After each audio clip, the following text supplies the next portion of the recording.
हरे कृष्ण भक्तों, राधे राधे। आज मैं आप लोगों के लिए लाई हूँ आमलों की एकादशी महात्म्य और व्रत कथा।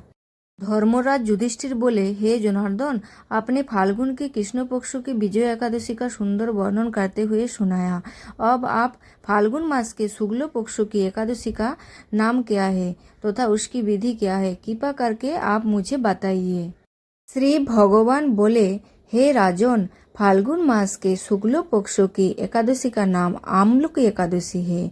इस व्रत को करने से समस्त पाप नष्ट हो जाते हैं तथा इसके प्रभाव से 1000 गोदान का फल प्राप्त होता है। इस व्रत को करने से समस्त पाप नष्ट हो जाते हैं। हे राजन, अब मैं आपको महर्षि वशिष्ठ जी द्वारा राजा मांधाता को सुनाई पौराणिक कथा के बारे में बताता हूँ। आप इसे ध्यान पूर्वक सुनिए।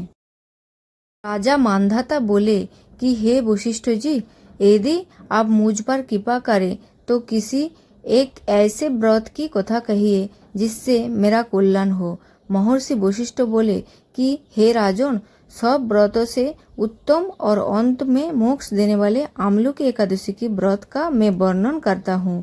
ये एकादशी फाल्गुन मास के शुक्ल पक्ष में होती है। एक बोइदिश नाम का नगर था जिसमें ब्राह्मण, क्षत्रिय, वैश्य और शूद्र चारों वर्ण आनंद सहित रहते थे। उस नगर में सदैव वेद ध्वनि गुंजा करती थी तथा पापी, दुराचारी तथा नास्तिक उस नगर में कोई नहीं था। उस नगर में चैथरथ नाम का चंद्रवंशी राजा राज्य करता था। वो अत्यंत विद्वान तथा धर्मी था। उस नगर में कोई भी व्यक्ति दरिद्र व कंजूस नहीं था। सभी नगरवासी विष्णु भक्त थे और आबाल वृद्ध स्त्री पुरुष एकादशी का व्रत किया करते थे। एक समय फाल्गुन मास के शुक्ल पक्ष की आमलों की एकादशी आई। उस दिन राजा, प्रजा तथा बाल वृद्ध सबने हर्षपूर्वक व्रत किया। राजा अपनी प्रजा के साथ मंदिर में जाकर पूर्ण कुंभ स्थापित करके धूप, दीप, नैवेद्य, पंचरत्न आदि से धरित्री आमले का पूजन करने लगे और इस प्रकार स्तुति करने लगे। हे धात्री, तुम ब्रह्म स्वरूप हो। तुम ब्रह्मा जी द्वारा उत्पन्न हुए हो और समस्त पापों का नाश करने वाले हो। तुमको नमस्कार है। अब तुम मेरा अर्घ्य स्वीकार करो। तुम श्री रामचंद्र जी द्वारा सम्मानित हो। मैं आपकी प्रार्थना करता हूँ, अतः आप मेरे समस्त पापों का नाश करो। उस मंदिर में सबने रात्रि को जागरण किया। रात के समय वहाँ एक बहेलिया आया जो अत्यंत पापी और दुराचारी था।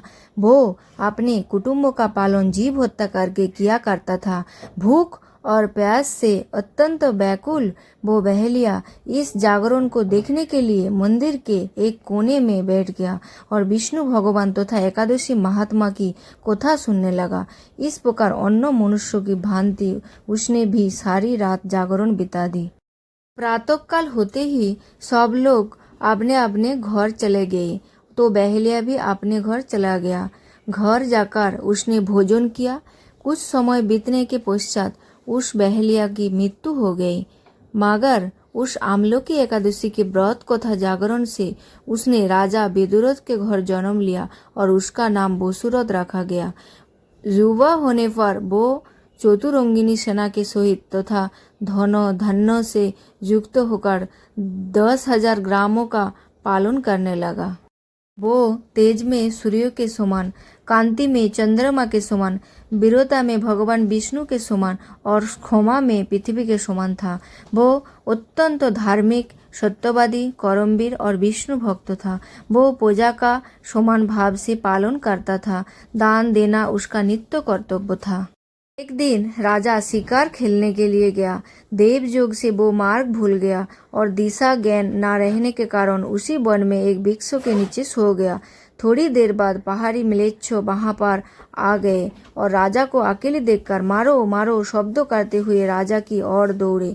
म्लेच्छ कहने लगे कि इसी दुष्ट राजा ने हमारे माता, पिता, पुत्र, पौत्र आदि अनेक संबंधियों को मारा है तथा देश से निकाल दिया है, अतः इसको अवश्य मारना चाहिए। ऐसा कहकर वो मिलेच्छ उस राजा को मारने के लिए दौड़े और अनेक प्रकार के अस्त्र शस्त्र उसके ऊपर फेंके। वो सब अस्त्र शस्त्र राजा के शरीर पर गिरते ही नष्ट हो जाते और उनका बार पुष्पों के समान प्रतीत होता। अब उन मिलेच्छों के अस्त्र शस्त्र उल्टा उन्हीं पर प्रहार करने लगे, जिससे वो मूर्छित होकर गिरने लगे। उसी समय राजा के शरीर से एक दिव्य स्त्री उत्पन्न हुई।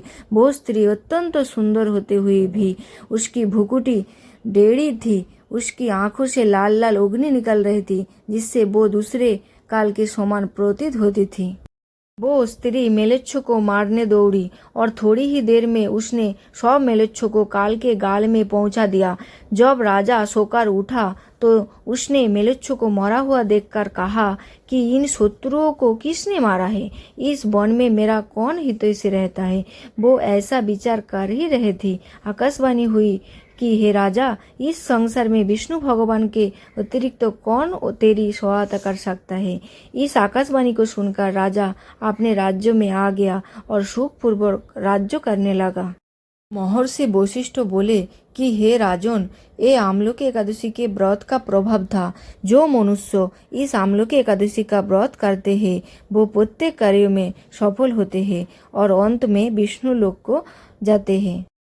ये व्रत कथा आप लोगों को कैसी लगी कमेंट में ज़रूर बताइए। अगर वीडियो अच्छी लगी तो एक लाइक करके चैनल को सब्सक्राइब कर लेना। फिर से मिलेंगे ऐसे ही एक भक्ति वीडियो के साथ। राधे राधे, हरे कृष्ण।